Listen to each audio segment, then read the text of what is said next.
Hello மக்களே! Evening snack என்ன செய்யலான்னு ரொம்ப குழப்பத்துல இருந்தீங்கன்னா, இந்த ரெசிபிய ட்ரை பண்ணி பாருங்க. கார்ன் இருந்தா போதுங்க. செம்ம கிரிஸ்பியான ஒரு ஈவினிங் ஸ்நாக் செஞ்சிடலாம். கார்ன எப்படி செஞ்சாலுமே டேஸ்ட் இல்லன்னு நெனைக்கிறீங்களா? கண்டிப்பா இந்த மாதிரி ட்ரை பண்ணி பாருங்க. ஸ்வீட் கார்ன ஒரு 2 தடவ வாஷ் பண்ணி எடுத்துக்கலாம். வாஷ் பண்ணதுக்கப்புறமா தண்ணி இல்லாம ஒரு தடவ நல்லா ஒரு டவல் வச்சு தொடச்சு எடுத்துருங்க. நீட்டா இந்த மாதிரி கட் பண்ணிக்கோங்க.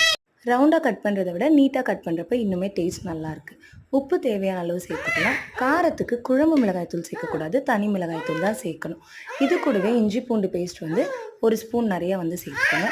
ஒரு பாக்கெட் கார்னுக்கு ஒரே ஒரு ஸ்பூன் தயிர் சேர்த்துக்கலாம். புளிப்பில்லாத தயிரா சேர்த்துக்கோங்க. பைண்டிங்க்கு நம்ம கார்ன்ஃப்ளவர் மாவு சேர்க்க போறோம். ஒரு 1/4 ஸ்பூன் மஞ்சள் தூளும் சேர்த்துருக்கேன். கார்ன்ஃப்ளவர் மாவு ஒரு பாக்கெட்டுக்கு ஒரு 2லேருந்து 2 1/2 ஸ்பூன் வரைக்கும் தான் தேவைப்படும். அதுக்கு மேல தேவைப்படாது. அதிகமா சேர்த்துறாதீங்க. உங்களுக்கு மேல ரொம்ப ஹார்ட் ஆகிடும். இந்த மாதிரி சேர்த்துட்டு தண்ணி சேர்க்காம மிக்ஸ் பண்ணிக்கோங்க. ஏன்னா இஞ்சி பூண்டுல இருக்க தண்ணியே உங்களுக்கு கரெக்ட்டா இருக்கும். தண்ணி தேவைப்பட்டா ஸ்பூன்ல கொஞ்சம் கொஞ்சமா சேர்த்துக்கோங்க. பாருங்க இந்த அளவுக்கு பைண்டடா இருக்கணும். இத ஒரு 10 நிமிஷம் ஃப்ரிட்ஜ்ல வச்சுருங்க. ஃப்ரிட்ஜ்ல வச்சதுக்கு அப்புறமா எண்ணெயில பொரிச்சு எடுத்தீங்கன்னா, ஒரு சூப்பரான கார்ன் ஸ்நாக் ரெடி. கண்டிப்பா ட்ரை பண்ணி பார்த்துட்டு கமெண்ட்ல சொல்லுங்க. Thank you.